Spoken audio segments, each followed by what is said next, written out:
sisanya baru dinolkan. Itu yang kami sebut dinolkan. Jangan sampai nanti kalau operasional listrik dan sebagainya belum dibayar, kalau dinolkan, wah nanti pusing untuk keliling gitu ya Pak. Jadi harus dinolkan dulu. Nah, gimana caranya kita menutup operasional? Ini kita berikan triknya, tapi rahasia ya Pak. Rahasia terus. Gak, ini silakan nanti dibagikan. Jadi kita pernah menutup operasional masjid ini selama 1 tahun hanya dengan infak sholat Jumat. Asumsinya 1 minggu sekali Pak. Ya, Jumatan kan seminggu sekali Pak ya.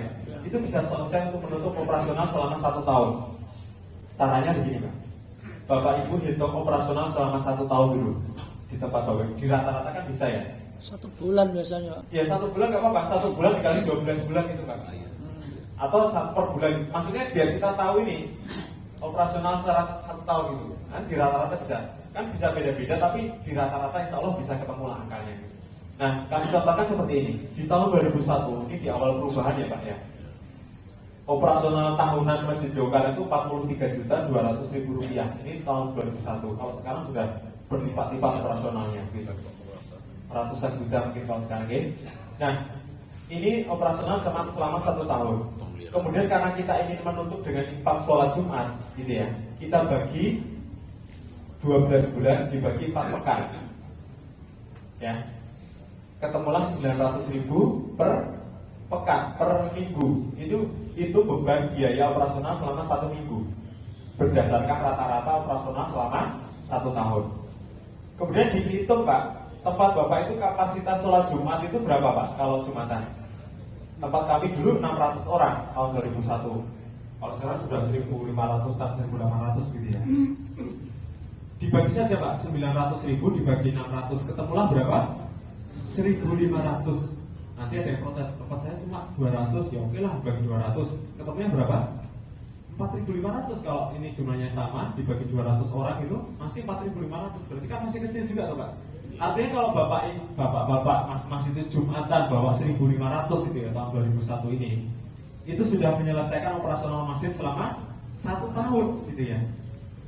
Tapi kan jarang masjid membuat hitungan seperti ini toh Pak. Ini masalahnya gitu. Jadi kita tuh jarang membuat data juga nggak pernah gitu ya, riset nggak pernah, hitung-hitungan juga nggak pernah gitu. Nah PR kita seperti itu. Jadi kalau kita menghitung beban kita, tapi kita bagi dengan potensi jamaah kita itu ternyata ringan Pak. Yang sering kita lupakan tuh potensi jamaah kita. Misalnya di tempat Bapak 200 orang kalau Jumatan gitu ya. Jumatan itu asumsinya paling banyak gitu ya biasanya. 200, 300, 500, mungkin ada yang 1.000, mungkin mesinnya lebih besar dari kami gitu ya. Dibagi Pak itu Pak. Insya Allah nanti ketemu angka yang tidak besar. Tapi tidak sampai selesai di sini Pak untuk membangkitkan kesadaran berinfak gitu ya. Ada kalimat ini yang kita publikasikan dan ini menjadi kuncinya Pak. Jika bapak-bapak mas-mas itu sholat Jumat membawa infak 1.500, maka Anda adalah jamaah mandiri. Jika infak Anda lebih dari itu, Anda telah membantu orang lain. Tapi jika infak Anda kurang dari itu, ibadah Anda di masjid masih disubsidi oleh orang lain gitu. Kalau yang belas, ini menyentuh sisi apa Pak? Sisi gengsi manusia Pak. Kalau manusia itu disentuh sisi gengsinya ternyata sensitif Pak. Di minggu berikutnya ternyata melonjak sekali Pak. Wah. Jadi yang awalnya hanya infak berapa itu, minggu Jumatan berikutnya tuh karena disentil dengan kata-kata kalimat seperti itu jadi meningkat Pak. Oh. Wah ya enggak lah Pak. 1.700. Lucu katanya. Jadi enggak, meningkatnya itu luar biasa Pak, signifikan. Enggak cuman jadi berlipat-lipat Pak. Yang biasanya 2.000 ya bawa 5.000, 10.000 gitu ya. Ini silahkan nanti dicoba Pak. Disentuh dengan kalimat seperti itu. Tapi harus ada rinciannya dulu gitu ya. Harus ada rinciannya, hitungannya dulu, baru disentil gitu dengan kalimat seperti ini. Ya akhirnya mereka wah malu-maluin, masa cuma 1.500 disubsidi gitu ya. Akhirnya mereka bawa yang banyak juga gitu. Nah di pekan-pekan berikutnya alhamdulillah itu sudah bisa mengcover, menutup biaya operasional masjid selama 1 tahun. Maka kemudian sisanya kemudian dimaksimalkan untuk tadi jamaah dan juga umat, program keumatan gitu yang lebih luas gitu. Jadi intinya bukan mewajibkan infak, tapi membangun kesadaran. Kalau orang kita berikan dalil tentang infak, sedekah, insya Allah sudah banyak yang tahu, tapi membuat kesadaran itu yang berbeda gitu ya, caranya itu. Dari gerakan jamaah mandiri ini ada kenaikan pemasukan infak yang signifikan, mencukupi mengcover untuk keperluan biaya rutin masjid, dan semua dihabiskan untuk semakin memaksimalkan layanan masjid berjamaah. Nah, beberapa cara tadi ya Pak, banyak untuk meningkatkan infak. Yang kedua, ini penting juga Pak, tapi saya mulai dengan pertanyaan. Di tempat Bapak, di masjid Bapak semuanya yang ada di sini, pernah nggak ketika dibuka kotak infak ada satu gepok, satu amplop isinya 10 juta? Tidak pernah. Tidak pernah.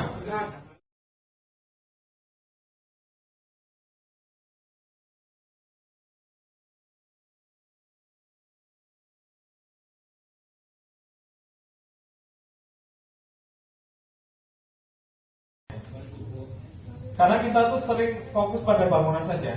Kalau Kiai Jazir itu menganalogikan gini, orang sekarang membangun masjid itu seperti menggali kubur. Ada yang tahu maksudnya Pak? Ya orang cuma senang bangun aja tapi nggak mau masuk. Sama orang gali kubur itu, gali aja tapi nggak mau masuk kalau belum mati kan ya, kalau belum meninggal gitu. Jadi sama, oh iya juga ya kita. Sekarang kita berlomba-lomba bangun masjid gitu ya, tapi ketika azan berkumandang, siapa yang sholat? Satu sholat gitu. Padahal kapasitas masjidnya tuh 1000 misalnya, lapisan emas di mana-mana gitu ya. Boleh itu kayak gitu, tapi kalau jamaahnya juga full gitu ya. Jadi makanya bangunan itu bukan hal yang pokok. Jadi kita di sini termasuk bangunan tumbuh, makanya dibangun ketika ada kebutuhan kurang baru dibangun, kurang lagi dibangun lagi gitu ya, kurang lagi beli tanah, kurang lagi dibangun lagi gitu. Jadi berdasarkan kebutuhan jamaahnya, jadi tidak dibalik bangun dulu yang bagus, habis dana miliaran, triliunan, tapi jamaahnya nol gitu. Itu tidak makmur masjidnya. Itu tidak bisa mempertahankan umat, tidak bisa mempertahankan agama ini. Ketika agama ini dilecehkan misalnya, kalau hanya bangunan saja gitu, umatnya mana gitu kan ya. Yang kita butuhkan adalah umatnya, peradabannya gitu. Makanya kita fokusnya pada pembangunan jamaahnya, SDM-nya. Kita percepat. Nah, ini perubahannya adalah di tahun 2000. Kita buat skenario planningnya seperti ini Pak. Ini contohnya. Jadi karena tadi backgroundnya Abangan dan Kejawen, terkenal kampung yang suram gitu ya di sini. Maka kita targetnya tidak muluk-muluk. Tahun 2000 itu kapasitas masjid untuk Jumatan itu hanya 500 atau 600 orang saja. Mau saya kembali ke halaman sebelumnya ini ya. Jadi cita-citanya itu karena ini terlewat. Karena ini masjid kampung Pak. Mungkin di sini mungkin ada yang sama ya, masjid kampung kan ada masjid kampung, masjid kota, masjid kantor, masjid pasar gitu ya, masjid sekolah gitu. Nanti programnya itu bisa berbeda, ukuran kemakmuran itu bisa berbeda. Maksudnya begini, kalau di masjid kampung untuk mengukur seberapa banyak warga asli kampung yang sholat berjamaah di masjid, paling tepat adalah di waktu subuh. Kenapa? Kalau zuhur, asar, maghrib, isya barangkali sedang beraktivitas di luar, ya kan? Jadi tidak bisa mengukur seberapa banyak sih orang asli Jawa Karen yang tinggal di Jawa Karen yang sholat di masjid gitu ya. Maka yang paling tepat adalah waktu subuh, karena orang luar juga belum banyak beraktivitas di sekitar sini, orang sini juga belum beraktivitas di luar gitu. Makanya itu menjadi parameter utama. Cita-cita kami dulu sholat subuh seperti sholat Jumat, gitu ya targetnya. Nah kemudian kita masuk ke skenario planning ini, makanya targetnya 25% dari sholat Jumat. Waktu itu hanya kapasitas maksimal bangunan ini belum ada ya tahun 2000 itu 600 orang. Jadi 25% dari 600 orang target kita waktu itu. Kemudian meningkat lagi 50%, meningkat lagi 75%, dan alhamdulillah sekarang sudah luber sampai ke jalan-jalan gitu ya. Dasarnya untuk mencapai target tadi adalah kita gunakan 4 hal ini Pak. Pemetaan, pelayanan, pemberdayaan, dan pembinaan. Pemetaan tadi dimulai dari wilayah dakwah yang jelas. Salah satunya tadi pemberian nama masjid sesuai nama kampung. Nah, nanti PR kita bersama-sama ya, pulang dari sini, ini penting sekali memperjelas tadi wilayah teritorial dakwah kita. Masjid Bapak ini wilayahnya apa sih gitu ya? Satu RT, satu RW, satu kampung kah gitu ya? Nanti diperjelas di situ ya. Kemudian disusul dengan kita buatkan peta dakwah. Peta dakwah itu seperti apa? Seperti ini contohnya. Ini adalah peta dakwah Kampung Jogokaryan yang terdiri dari 4 RW dan 18 RT. Di Kampung Jogokaryan ini hanya ada 1 masjid dan 4 musola. Rumah kotak-kotak hijau itu adalah rumah warga muslim, sedangkan kotak merah adalah rumah warga non muslim. Persentasinya 95% muslim, yang 5% non muslim. Di dalam kotak-kotak itu ada logo-logo kecil, Pak.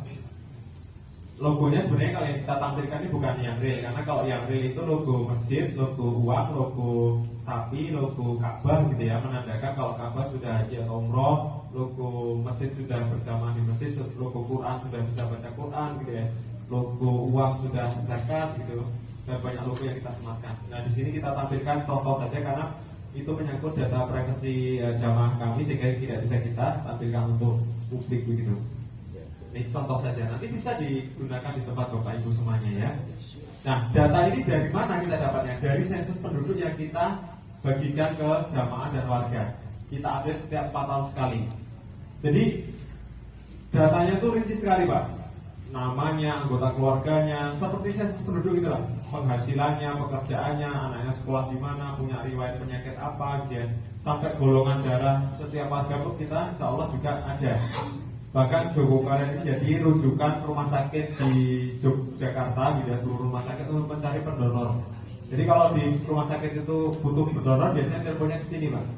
Karena di sini ada listnya donor darah A siapa saja gitu yang sudah donor belum ada 3 bulan berapa orang gitu ya, sudah ada koordinatornya sendiri gitu. Jadi rinci sekali datanya. Nanti kita tampilkan contoh formnya ya, form sensus penduduknya gitu. Mungkin bisa juga di copy, nanti bisa digunakan di sana di tempat Bapak Ibu.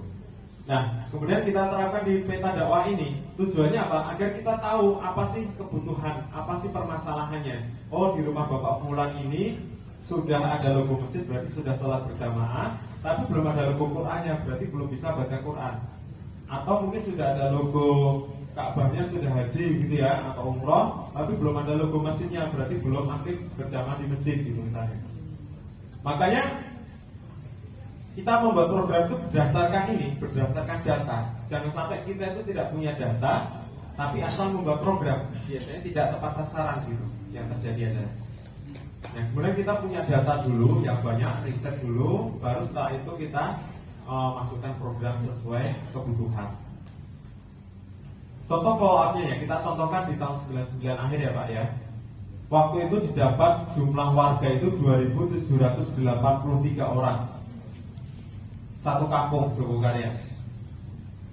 Tapi masih ada 816 orang mukallaf yang harusnya wajib sholat tapi belum sholat. Berarti ini kan mayoritas ya. Karena 2.783 itu muslim, non muslim, anak-anak yang belum balik juga terdata di situ ya, jumlahnya termasuk.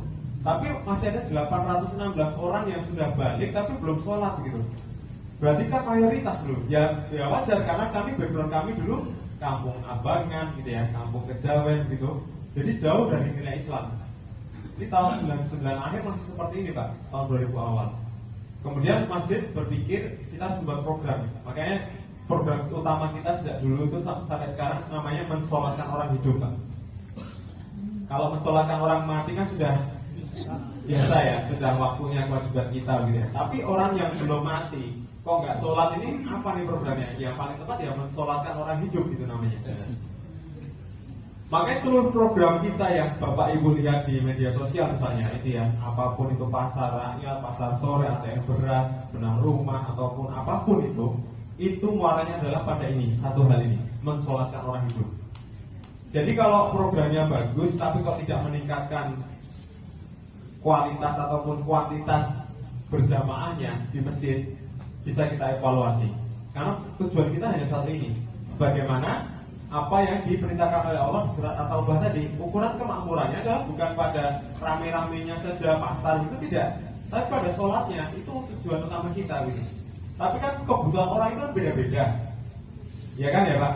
Ada yang butuh makan, ada yang butuh ekonomi, ada yang butuh pendidikan, ada yang butuh kesehatan. Ya itu kita penuhi agar mereka tuh senang datang ke masjid gitu ya. Senang datang ke masjid dan harapannya tadi menjadi jamaah 5 waktu di masjid, itu tujuan utama kita. Nah, beberapa hal yang pernah kita lakukan selain tadi program-program yang sudah kita tampilkan, tahun 2004 kita pernah membuat undangan Pak. Dan mungkin ini bisa diterapkan di tempat Bapak Ibu. Ini kita bayangkan tahun 2004 ya, ketika tahun 2000 itu masih ada 816 orang dari 2700 sekian yang belum sholat. Berarti kan mayoritas ini ya. Kemudian kita buat undangan, cetakannya seperti undangan pernikahan, bagus, eksklusif gitu ya, hardcover gitu. Ditulis di situ mengharap kehadiran Bapak Ibu, Mas-mas, Mbak-mbak semuanya untuk sholat subuh berjamaah besok Ahad misalnya di Masjid Jokan jam 4 pagi. Kemudian di bawahnya ditulis ada sarapan soto ayam kemotiar, ada sarapan misalnya bubur ayam, bubur kacang hijau, susu kopi, roti, pecel, apa lagi? Ada undian TV. Ngomongin makanan ini. Terus di bawahnya, jika sandal sepatu Bapak Ibu hilang, maka takmir akan mengganti dengan sandal sepatu baru dengan merek yang sama. Garansi 100%. Wah gitu, keren kan Pak? Bapak Ibu bayangkan, orang yang belum sholat, ini dibayangkan posisi orang yang belum sholat ya. Jangankan di masjid, di rumah pun nggak sholat. Kemudian mendapat undangan seperti itu, kira-kira semuanya gimana Pak? Tapi jangan bayangkan yang sudah sholat ya, ini belum sholat gitu ya. Belum sholat dapat undangan seperti pernikahan, atau ketika dibuka loh kok undangan sholat gitu. Wah masjidnya aneh ini ya. Tapi kok di bawahnya ada sarapan ya. Ini menarik ini. Akhirnya Pak, beberapa kemudian datang ke masjid gitu ya. Entah karena sarapannya atau karena apa, saya kurang tahu gitu ya, zaman dulu gitu. Kemudian ikutlah sholat berjamaah gitu ya. Entah dia tahu sholat atau enggak gitu ya, pokoknya ngikut aja gerakan mungkin ya. Kemudian sholat, kultum gitu ya, kultum, kemudian sarapan bersama, dan ketika pulang kalau hilang digaransi ganti baru gitu ya. Dari program ini kita ingin membangun apa Pak? Kita ingin membangun mindset bahwa ke masjid itu menyenangkan dan tentu saja mengenyangkan. Nah, nanti bisa ambil roti di sini. Jadi itu mindsetnya itu dulu. Gak usah diperdebatkan loh nanti sholatnya ke masjid karena apa itu niatnya itu. Nah kita itu nggak bisa menilai orang Pak. Bapak Ibu yang duduk di sini adakah yang tahu niatnya karena apa? Gak ada yang tahu. Apakah tadi sholat subuhnya niat karena Allah semua gitu? Ya gak ada yang tahu juga gitu ya. Wallahu a'lam, itu bukan wilayah kita gitu untuk hal-hal yang seperti itu. Tugas kita itu hanya mendekatkan orang-orang itu ke masjid saja. Urusan hidayah itu urusannya Allah gitu ya. Jadi kalau orang sudah ke masjid ya itu sudah sebuah langkah maju gitu ya, dibanding dia nggak sholat di rumah juga gitu ya. Apapun motivasinya awal gitu ya. Makanya kemudian kalau ada yang memperdebatkan soal ikhlas gak ikhlas itu oleh takmir kami dijawab nggak apa-apa, terpaksa masuk surga daripada sukarela masuk neraka itu. Itu saja, selesai gitu ya. Oh barangkali kita juga dulu ketika sholat kecil juga dipaksa mungkin ya, dipaksa bapak kita gitu ya. Ya itu kan berarti terpaksa juga dulu. Tapi nggak apa-apa terpaksa masuk surga daripada sukarela masuk neraka, dan semoga kita berkumpul di surganya Allah besok, amin ya rabbal alamin. Jadi itu tujuan kita membuat undangan itu menyenangkan orang, membuat orang kenyang gitu ya di masjid gitu. Mindsetnya itu saja, biar dia nanti oh masjid itu menyenangkan gitu. Yang kedua adalah pelayanan. Jadi setiap takmir itu harus peduli dan melayani jamaahnya. Tahu karena kita punya database tadi ya, punya hasil riset tadi, punya hasil sensus tadi, maka kita tahu apa kebutuhan masyarakat gitu ya. Oh berarti ini harus kita layani gitu. Biasanya orang datang ke masjid itu didasarkan pada dua hal ini Pak, kepentingan dan kebutuhannya. Yang kedua adalah apresiasi terhadap fungsi atau perannya masing-masing. Kami contohkan begini, kalau kepentingan dan kebutuhan kan berdasarkan data tadi jelas ya. Oh bapak ini kebutuhannya ekonomi, datang ke masjid pasti butuh ini, butuh makan. Tadi misalnya orang Ramadan nggak bisa masak, oke takjil di sini 30 hari terjamin pak, silahkan gitu ya. Itu kebutuhan makan misalnya, kebutuhan sekolah misalnya, dan sebagainya. Jangan sampai kemudian masjid ini membangun megah, tapi orang yang sholat berjamaah di situ aktif itu kemudian tidak bisa bayar sekolah gitu ya. Tidak bisa berobat, itu takmirnya boleh pak. Bener pak, serius, ini bahaya pak, bahaya bagi takmir gitu ya. Pertanggungjawabannya tuh berat nanti. Kalau kemudian takmir dengan bangganya mengumumkan saldo banyak, tapi yang jamaah di masjidnya itu orang yang nggak bisa bayar sekolah, nggak bisa ngambil rapot anaknya karena belum bayar SPP, nggak bisa berobat gitu ya, sakit keras, tapi takmirnya nggak tahu gitu, karena nggak punya data, itu bisa dikategorikan takmir yang zalim. Makanya kemudian pentingnya kita membuat data tadi sehingga kita tahu permasalahan jamaah gitu. Nah, yang kedua adalah apresiasi terhadap fungsi atau peran. Ini penting pak, kisah nyata dan mungkin ini terjadi di seluruh tempat kita di Indonesia gitu ya. Kami contohkan karena dulu di sini backgroundnya Kampung Merah, ada salah satu tokoh merah, tokoh besar yang beliau itu terkenal ahli sound system karena beliau punya jaringan radio yang besar di Jogja. Tapi beliau dan keluarga itu belum sholat pak, karena kita punya datanya gitu. Dan takmir berpikir ini terjadi tahun 2000 awal ya, ketika masjid ini sedang direnovasi, ada pemugaran, ada perluasan gitu ya, pembangunan. Berpikir kalau dengan undangan kayaknya beliau dapat undangan yang lebih bagus itu sering karena tokoh besar gitu. Kalau dengan makan-makan kayaknya masakannya di rumah juga enak-enak gitu. Terus dengan apa ya? Udah takmir kemudian dulu silaturahmi ke sana, Pak, Bapak kan ahli sound system, kita minta tolong masjid itu sudah dibangun, perlu instalasi sound yang lebih bagus gitu, kayaknya di masjid belum benar itu soundnya gitu. Jadi kalau bisa ada waktu bisa ditengok lah, cek itu kira-kira yang bagus gimana. Nah beberapa kali silaturahim, sowan, alhamdulillah dia datang ke masjid untuk cek sound. Nah kemudian suatu ketika sedang ngecek itu adzan berkumandang pak. Ini kisah nyata. Adzan berkumandang, kemudian harapan takmir waktu itu kan kemudian beliau ikut sholat ya. Tapi ternyata beliau pulang pak. Jadi jadi gagal target kita awalnya gitu ya. Tapi nggak apa-apa, jangan di stop, kemudian biarkan saja, besok kita undang lagi. Nah tadi benar hidayah itu dari Allah. Nah beberapa kali ngecek itu ternyata ketika ada berkumandang dia akhirnya ikut sholat juga gitu ya. Dan yang menjadi cerita ini sangat menginspirasi kami adalah ketika beliau meninggal, semoga Allah merahmatinya, amin.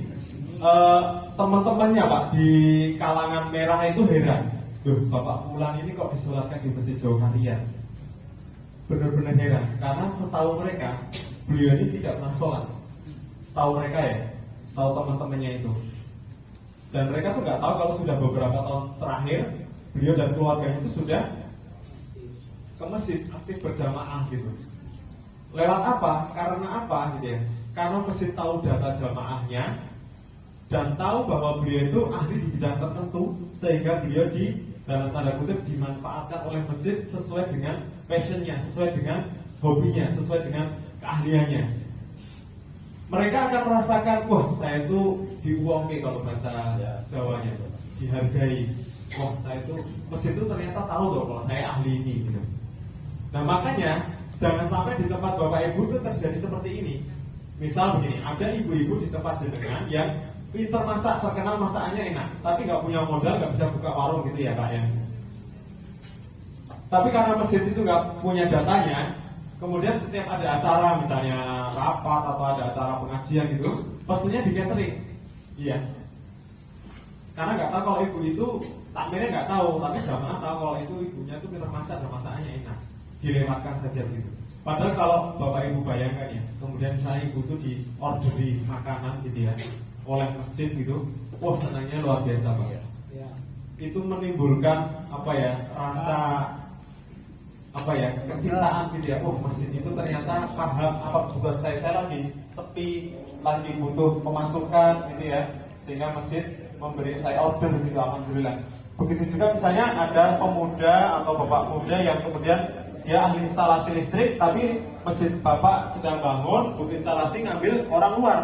Padahal bapak ini jam aktif di tempat bapak gitu ya, di masjid bapak gitu ya. Tapi beliau melihat, aduh kok nggak manggil saya, apa manggil orang luar? Kalau kayak gini saya juga bisa sebenarnya. Nah itu menyakitkan Pak. Beda kalau kemudian dia disenangkan gitu ya, diberi peran sesuai dengan keahliannya, insya Allah dia akan memberikan feedback juga yang bagus pada masjid gitu ya. Kemudian kita percepat dengan data tadi, maka kita akan tahu apa kebutuhan orang tua, anak-anak, pemuda, remaja dan sebagainya gitu ya. Semuanya dirinci sehingga kita bisa membuat program sesuai dengan kebutuhan masing-masing.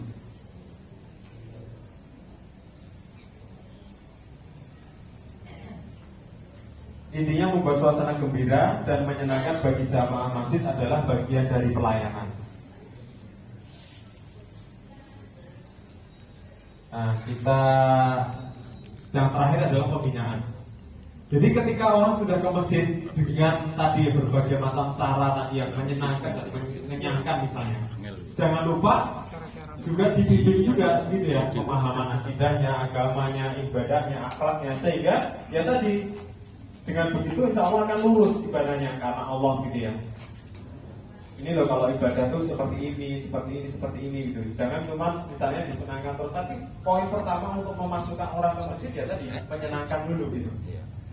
Jangan kemudian masjid itu menjadi tempat yang tidak menyenangkan. Kalau orang sudah di masjid itu akan lebih mudah membinanya. Karena ada istilah Jawa tuh uang kuwi ora doyan swara tapi doyan sego. Betul. Yang Jawa tahu ini, yang nggak Jawa bingung ya. Ketawa tapi nggak tahu gitu ya. Jadi orang itu nggak suka dengan suara atau nasihat saja, tapi dia suka dengan sego. Sego itu apa Pak? Nasi. Nasi itu melambangkan kebutuhan. Nah kebutuhan orang itu kan beda-beda. Ada yang kesehatan, ada yang pendidikan, ada yang memang sego beneran makan gitu ya. Kalau itu sudah dipenuhi, sudah kenyang kebutuhannya, itu akan mudah dinasihati Pak. Beda kalau orang lapar itu mau sholat yuk, lapar ya. Mikirnya tuh udah gak kemana gitu, udah ke sana-sana cari kerja dan sebagainya. Kalau kemudian tenang gitu ya, terpenuhi kebutuhannya, datang ke masjid, selesai masalahnya, ya diajak sholat, diajak ngaji, itu mudah gitu. Jadi itu istilah Jawa tuh wong kuwi ora doyan swara tapi doyan sego gitu. Makanya di sini makan dan makan gitu. Itu bagian dari pemenuhan kebutuhan tadi. Makan itu termasuk simbol dari kebutuhan pokok manusia gitu. Meskipun kalau dijabarkan nanti banyak kebutuhannya. Nah, makanya ketika sudah di masjid ya jangan lupa dibina, ditingkatkan pemahamannya, ibadahnya, akhlaknya, gitu ya, kajian fikih dan sebagainya gitu. Kemudian kaderisasi, ini beberapa sisi lain gitu ya, ada dua yang kita bahas terakhir. Yang pertama kaderisasi, yang terakhir adalah dana. Kaderisasi, Sultan Muhammad Al-Fatih pernah berpesan, jika di masjid kalian tidak terdengar lagi bunyi berisik atau gerak tawa anak-anak, maka takutlah akan kejatuhan generasi kalian pada saat itu. Di masjid Bapak Ibu, anak-anak boleh ke masjid nggak Pak? Boleh. Boleh ya? Rame boleh? Beneran? Ramah anak. Seneni kan? Yang benar loh Pak, boleh nih? Boleh rame? Karena begini Pak, karena kita pernah safar, ini menemukan masih banyak masjid di Indonesia yang tulisannya seperti ini. Coba baca, Bapak Ibu baca ini dan resapi gitu ya. Tulisannya itu poin 1 sampai 4 itu tuh saya dilarang semua. Dilarang bicara, dilarang tidur, dilarang anak-anak gitu ya, dilarang makan gitu ya. Nah kok dilarang semua gitu ya. Terus akhirnya ya nggak ke masjid kan, semuanya dilarang gitu kan ya. Makanya jangan sampai anak-anak itu dilarang ke masjid Pak. Itu bahaya. Gini Pak ceritanya, ada beberapa masjid yang curhat ke kami, Mas itu tempat kami itu kalau remaja susah diajak ke masjid gitu. Oh gitu ya, rata-rata gitu ya Pak. Kita tanya balik, jangan-jangan Pak dulu waktu mereka remaja ini masih kecil pernah Bapak marahi gitu. Betul. Karena mereka rame, kalian rame aja, gak usah ke masjid gitu ya. Betul. Dengan muka yang seram gitu. Akhirnya mindset anak-anak itu Pak, masjid itu orangnya horor. Serem-serem ini ya. Kalau sini nggak kayaknya ini. Baik-baik insya. Yang nggak ikut ke sini ya Pak ya, yang marah-marah ya. Pas nggak di sini. Tapi pernah ketika kami cerita begitu ada yang membuat pengakuan Pak. Beberapa kali, oh saya dulu mau marahi Mas gitu. Dan itu ternyata salah gitu. Rasulullah SAW contoh terbaik gitu ya. Itu bahkan ketika menjadi imam sholat Pak. Kisahnya sangat masyhur gitu ya. Beliau dinaiki oleh cucunya. Ruku, naikin, sujud juga dinaikin. Sampai lama sekali. Ketika selesai sholat sampai sahabat itu sebagian bertanya, wahai Rasulullah, apakah Anda mendapatkan wahyu ketika sholat gitu? Kok lama sekali tadi sujudnya? Ternyata karena cucu saya tadi naik-naik bermain di punggung saya biarkan mereka puas dulu baru saya lanjutkan sholat. Itu Rasulullah gitu ya. Dan menjadi imam di masjid tadi gitu ya. Nah kita ini siapa gitu ya? Anak-anak baru rame sedikit udah takbirnya, anak-anak nggak boleh ke masjid gitu ya. Yang perlu kita lakukan adalah mengatur Pak. Kalau namanya anak-anak itu di mana-mana pasti rame, sama Pak. Di Jogarta, di Bandung, di Jambi, di Sulawesi, dimanapun pasti rame, sama aja gitu. Di Mekah juga rame Pak, di Jepang itu ya rame juga. Jadi sama, mereka itu dunianya bermain gitu ya.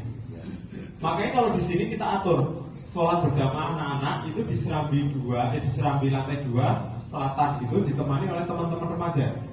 Bahkan orang tuanya kita himbau yang punya anak-anak kecil itu untuk mendampingi di situ. Kalau yang laki-laki ya nanti di soft anak-anak laki-laki gitu ya. Bapak-bapak silakan dampingi anaknya gitu. Tujuannya untuk meminimalisir ramai tadi Pak.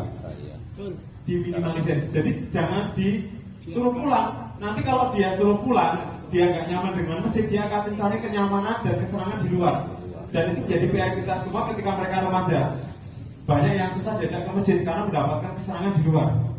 Di luar itu nggak usah dicari, kesenangan sudah banyak banget gitu ya. Nah caranya adalah di masjid ini biar mereka tuh senang datang ke masjid gitu. Makanya jangan sampai ada tulisan-tulisan seperti ini di masjid kita semuanya.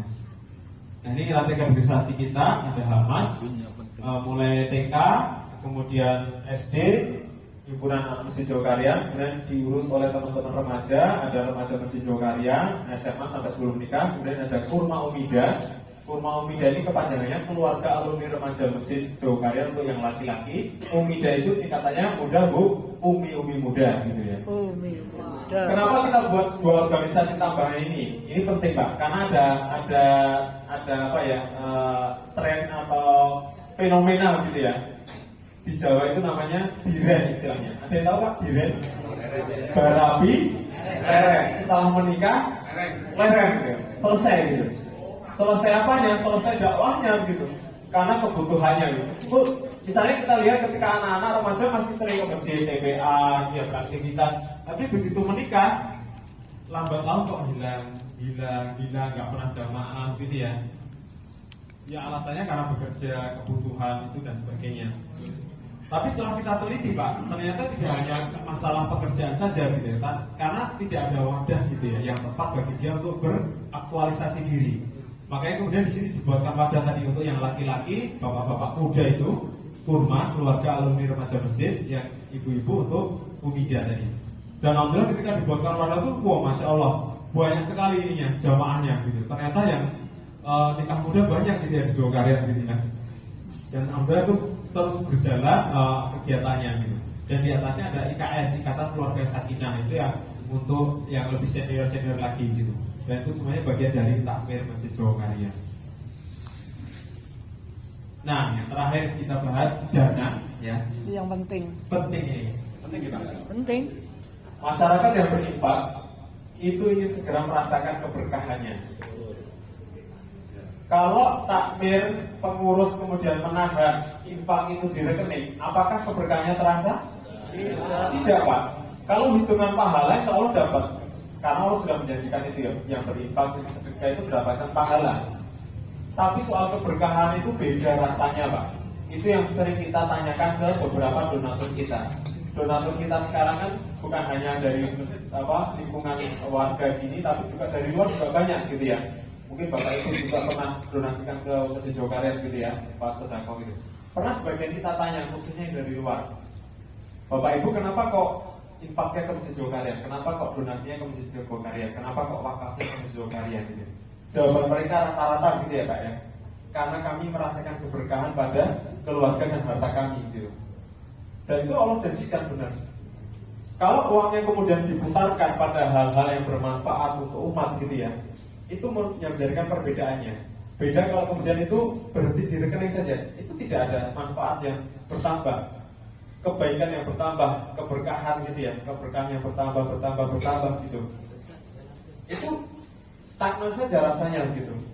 Dan itu kemudian yang kita fokuskan di sini. Makanya di sini semangatnya adalah saldo nol gitu ya, dinolkan. Masih tidak boleh menjadi beban masyarakat, tapi harus menghadirkan manfaat, membangun kesadaran berinfak, bukan mewajibkan infak. Nah nanti ada triknya Pak, ada caranya kita bagikan ini, tapi rahasia ya Pak ya.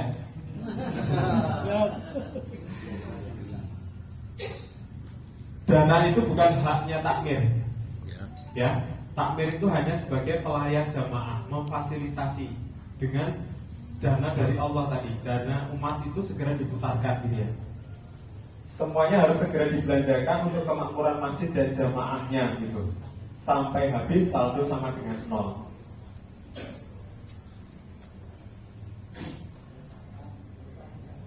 Takmir mengelola harus dengan set mental orang kaya, tidak boleh pikir, calcul, nyah-nyoh gitu. Tidak boleh kemudian menunda-nunda, maneman, bahasa Jawa nih. Sayang, wah sayang dana takjil 1 miliar tak habiskan sebulan kok sayang gitu ya. Jangan sampai berpikiran seperti itu Pak. Justru kalau kita segera menghabiskan nanti semakin banyak juga yang masuk gitu, semakin banyak melayani dan memfasilitasi jamaah, insya Allah infak yang masuk akan semakin besar. Ini nyata Pak, terjadi nyata. Maksudnya kita memang harus yakin seperti itu, Allah yang akan memudahkan gitu. Jangan sampai ada pertanyaan dana dari mana, itu dana dari Allah semuanya Pak gitu ya. Kalau kita yakin, insya Allah Allah akan memudahkan gitu. Allah akan mempertemukan kita dengan orang-orang yang baik juga gitu untuk menjadi sumber-sumber dana. Tadi contoh beli alat Genos tadi yang 70 juta langsung diganti sehari setelahnya. Ataupun mungkin pembangunan masjid yang butuh ratusan juta bisa dicukupkan gitu, atau kebutuhan dana takjil 1, sekian miliar, kebutuhan dana operasional kampung Ramadan yang bermiliar-miliar itu bisa dipenuhi juga gitu ya. Jadi jangan sampai kita berpikir seperti orang pikir. Nah, tapi Pak, ini ada tapinya. Mengenolkan saldo ini ada tapinya. Ini yang saya sebut rahasia ya. Jadi jangan sampai bapak-bapak, ibu-ibu takmir itu kemudian berasumsi bahwa ketika mengenolkan itu semua dana yang ada di saldo itu dinolkan. Jangan seperti itu. Yang harus kita pikirkan apa Pak? Operasional dulu. Jadi setiap masjid, setiap lembaga, setiap organisasi itu punya operasional tetap ya Pak ya. Yang itu keluar setiap bulan dan setiap tahun ada bisa disebut operasional tahunan gitu. Nah silakan Bapak Ibu hitung dulu operasionalnya. Dihitung operasionalnya, nanti dipenuhi dulu itu. Kalau sudah terpenuhi, sisanya baru dinolkan. Itu yang kami sebut dinolkan. Jangan sampai nanti kalau operasional listrik dan sebagainya belum dibayar, kalau dinolkan, wah nanti pusing gitu keliling gitu ya Pak. Jadi harus dinolkan dulu. Nah, gimana caranya kita menutup operasional? Ini kita berikan triknya Pak. Tapi rahasia ya Pak. Rahasia terkendali. Rahasia terus. Gak, ini silakan nanti dibagikan. Jadi kita pernah menutup operasional masjid ini selama 1 tahun hanya dengan infak sholat Jumat. Asumsinya 1 minggu sekali Pak. Ya, Jumatan kan seminggu sekali Pak ya. Itu bisa selesai untuk menutup operasional selama 1 tahun. Caranya begini Pak. Bapak Ibu hitung operasional selama 1 tahun dulu di tempat Bapak. Di rata-rata kan bisa ya. 1 bulan biasanya Pak. Ya 1 bulan nggak apa-apa. 1 bulan dikali 12 bulan itu Pak. Atau per bulan. Maksudnya biar kita tahu ini operasional secara 1 tahun itu. Nah, di rata-rata bisa. Kan bisa beda-beda tapi di rata-rata insya Allah bisa ketemu lah angkanya. Nah kami contohkan seperti ini. Di tahun 2001 ini di awal perubahan ya Pak ya. Operasional tahunan Masjid Jokaryan itu 43.200.000 rupiah. Ini tahun 2001. Kalau sekarang sudah berlipat-lipat operasionalnya gitu. ratusan juta mungkin kalau sekarang ya. Nah, ini operasional selama 1 tahun. Kemudian karena kita ingin menutup dengan infak sholat Jumat, gitu ya, kita bagi 12 bulan dibagi 4 pekan, ya, ketemulah 900.000 per pekan, per minggu. Itu beban biaya operasional selama 1 minggu, berdasarkan rata-rata operasional selama 1 tahun. Kemudian dihitung Pak, tempat Bapak itu kapasitas sholat Jumat itu berapa Pak kalau Jumatan? Tempat kami dulu 600 orang tahun 2001. Kalau sekarang sudah 1.500, 1.800 gitu ya. Dibagi saja Pak, 900.000 dibagi 600, ketemulah berapa? 1.500. Nanti ada yang protes, tempat saya cuma 200, ya oke lah dibagi 200. Ketemunya berapa? 4.500. Kalau ini jumlahnya sama, dibagi 200 orang itu masih 4.500. Berarti kan masih kecil juga tuh Pak. Artinya kalau bapak, mas itu Jumatan bawa 1.500 gitu ya tahun 2001 ini, itu sudah menyelesaikan operasional masjid selama 1 tahun gitu ya. Tapi kan jarang masjid membuat hitungan seperti ini toh Pak. Ini masalahnya gitu. Jadi kita tuh jarang membuat data juga nggak pernah gitu ya, riset nggak pernah, hitung-hitungan juga nggak pernah gitu. Nah PR kita seperti itu. Jadi kalau kita menghitung beban kita, tapi kita bagi dengan potensi jamaah kita itu ternyata ringan Pak. Yang sering kita lupakan tuh potensi jamaah kita. Misalnya di tempat Bapak 200 orang kalau Jumatan gitu ya. Jumatan itu asumsinya paling banyak gitu ya biasanya. 200, 300, 500, mungkin ada yang 1.000, mungkin mesinnya lebih besar dari kami gitu ya. Dibagi Pak itu Pak. Insya Allah nanti ketemu angka yang tidak besar. Tapi tidak sampai selesai di sini Pak untuk membangkitkan kesadaran berinfak gitu ya. Ada kalimat ini yang kita publikasikan dan ini menjadi kuncinya Pak. Jika bapak-bapak, mas-mas itu sholat Jumat membawa infak 1.500, maka Anda adalah jamaah mandiri. Jika infak Anda lebih dari itu, Anda telah membantu orang lain. Tapi jika infak Anda kurang dari itu, ibadah Anda di masjid masih disubsidi oleh orang lain gitu. Kalau yang belas, ini menyentuh sisi apa Pak? Sisi gengsi manusia Pak. Kalau manusia itu disentuh sisi gengsinya ternyata sensitif Pak. Di minggu berikutnya ternyata melonjak sekali Pak. Wah. Jadi yang awalnya hanya infak berapa itu, minggu Jumatan berikutnya tuh karena disentil dengan kata-kata kalimat seperti itu jadi meningkat Pak. Oh. Wah ya enggak lah Pak. 1.700. Lucu katanya. Jadi enggak, meningkatnya itu luar biasa Pak, signifikan. Enggak cuman jadi berlipat-lipat Pak. Yang biasanya 2.000 ya bawa 5.000, 10.000 gitu ya.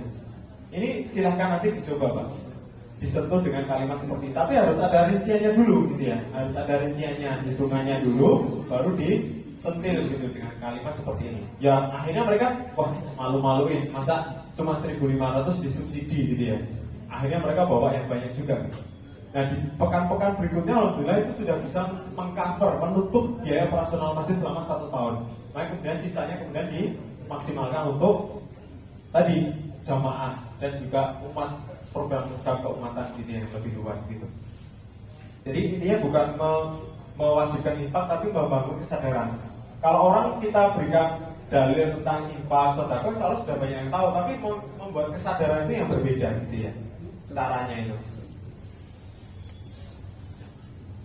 Dari gerakan jamaah mandiri ini ada kenaikan pemasukan infak yang signifikan, mencukupi mengcover untuk keperluan biaya rutin masjid dan semua dihabiskan untuk semakin memaksimalkan layanan masjid berjamaah. Nah, beberapa cara tadi ya Pak, banyak untuk meningkatkan infak. Yang kedua, ini penting juga Pak. Tapi saya mulai dengan pertanyaan. Di tempat Bapak, di masjid Bapak semuanya yang ada di sini, pernah nggak ketika dibuka kotak infak ada satu gepok, satu amplop isinya 10 juta? Tidak pernah. Belum pernah. 5 juta pernah ada. 5 juta pernah? Ada yang 5 juta pernah? 3 juta pernah? Satu amplop tuh. Ya sama temen 2 juta lah. Kasih bolongannya. 500 boleh kasih langsung. Oke. 500.000 pernah Pak? Saya tanya lagi. Tempat Bapak itu kotaknya besar apa kecil? Besar. Lubangnya besar apa kecil? ini masalahnya.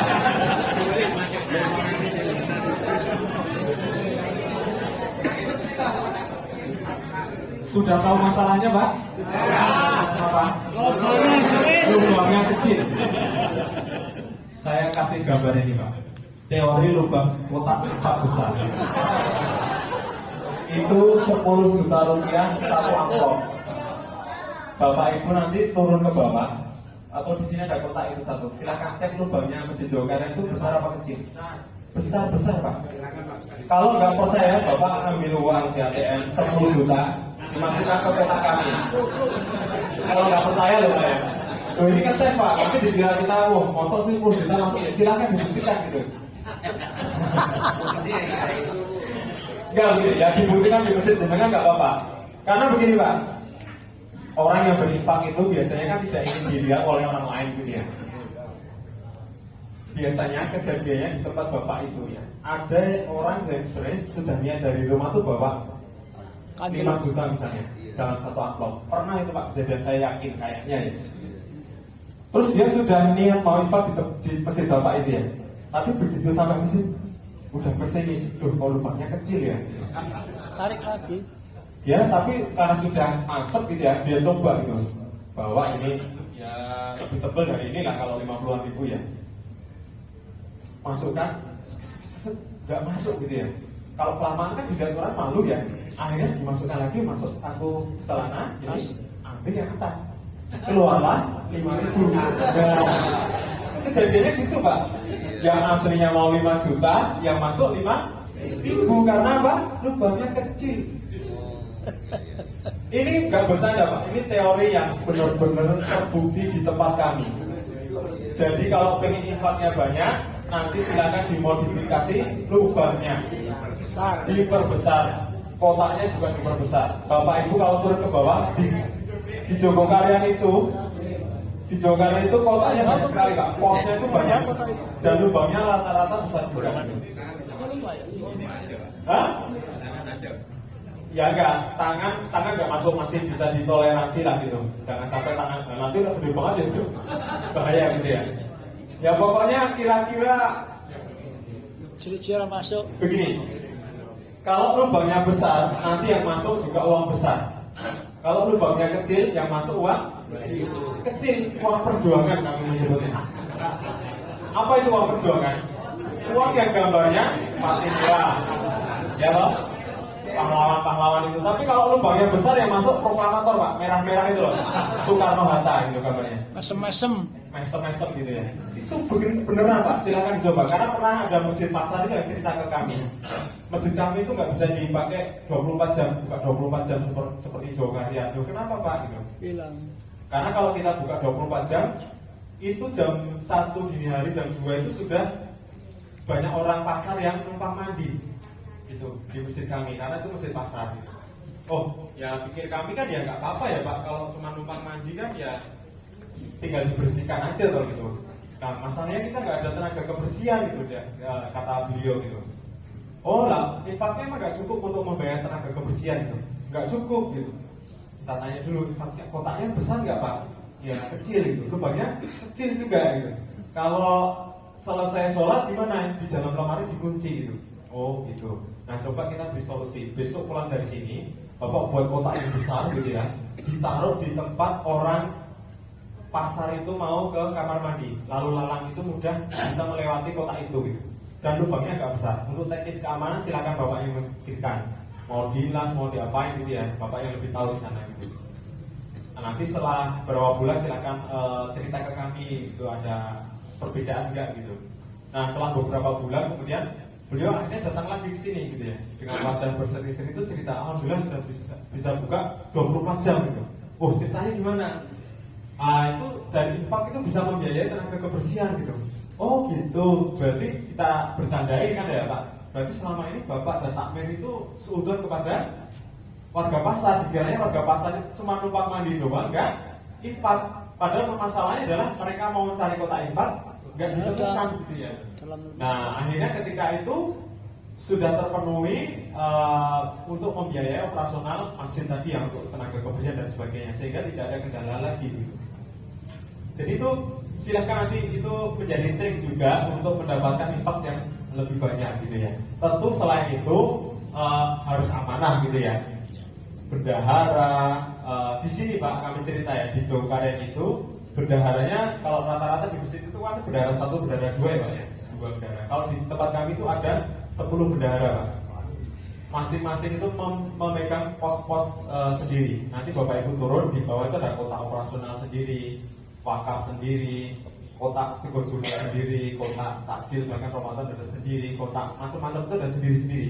Dan itu dipegang oleh masing-masing bendahara. Ada rekeningnya sendiri, ada bendaharanya sendiri. Kenapa Pak?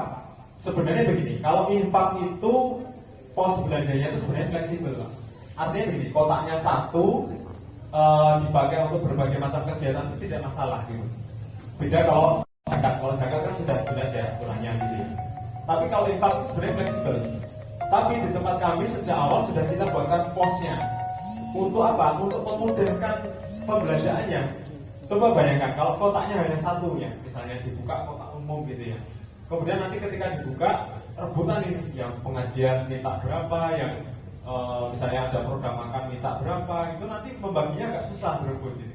Beda kalau sejak awal sudah dibuatkan posnya sendiri, ada bendaharanya sendiri, ada. Jadi kalau masing-masing itu kan ibadahnya ada pahalanya sendiri-sendiri ya. Misalnya memberi makan, itu kita kadang orang itu berpikir memberikan makan itu apakah berpahala gitu. Berpahala gak Pak? Oh iya, banyak itu. Rasulullah itu ketika hijrah pertama ke Madinah, pidato yang disampaikan Rasulullah itu apa poinnya? Salah satunya adalah berilah makan gitu ya kepada siapapun, ke saudaramu, ke temanmu gitu. Tidak hanya kepada orang yang miskin. Itu poin penting Pak. Ternyata Rasulullah sering mengajar kita memberikan makan kepada orang-orang di sekitar kita gitu ya, teman kita. Makanya orang-orang yang sering meraktir itu insya Allah pahalanya banyak sekali Pak.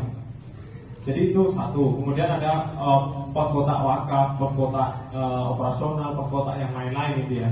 Itu bisa diakses oleh jamaah dengan prioritas pahala yang ingin mereka dapatkan. Misalnya ingin mendapatkan pahala orang berpuasa Ramadan yang bagus gitu ya. Karena kalau kita sendiri puasa itu kan kadang banyak kurangnya ya, nggak maksimal, masih ibadahnya malas, masih campur hibah juga gitu ya. Mungkin pahala ibadah puasa kita tuh nggak maksimal, tapi kita mengharapkan pahala maksimal dari orang-orang yang berpuasa itu dengan cara memberikan buka puasa, karena dijanjikan oleh Allah memberikan buka puasa orang yang berpuasa di Ramadan itu mendapatkan pahala berpuasanya orang tadi gitu ya, tanpa mengurangi pahala orang tersebut gitu. Nah, makanya di sini kemudian posnya itu sudah dipisahkan masing-masing. Dan alhamdulillah semakin banyak posnya itu tidak mengurangi pos yang lain gitu ya. Dan nanti bisa itu sebagian dari strategi kita agar tadi mengeluarkan dana itu lebih mudah. Tentu laporan kegiatan itu harus jelas Pak. Kita apalagi di era digital seperti ini kita bisa melakukan laporan itu di media sosial. Jadi orang tahu, misalnya kita buka kotak relawan itu, orang bisa memantau, oh relawan Masjid Jogokarian itu sudah berangkat ke Lumajang berapa kali kloter, sudah mengantar bantuan ini, itu berarti real, nyata gitu.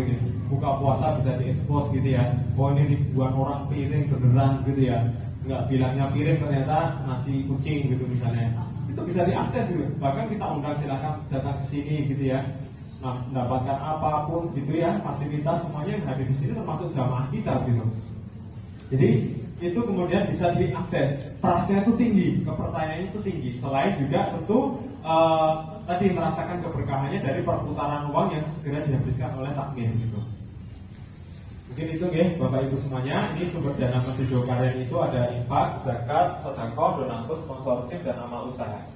Nah idealnya Pak, setiap masjid itu punya BUMN, Badan Usaha Milik Masjid. Untuk apa? Untuk membiayai operasional masjid. Kalau tadi kami cerita gerakan infak mandiri itu dulu. Saat ini kami sudah mencapai pada masjid mandiri. Artinya masjid itu membiayai dirinya sendiri. Jadi seluruh infak itu kembali ke masyarakat, ke jamaah gitu ya. Jadi cara membiayai masjid itu dari mana? Dari amal usahanya masjid.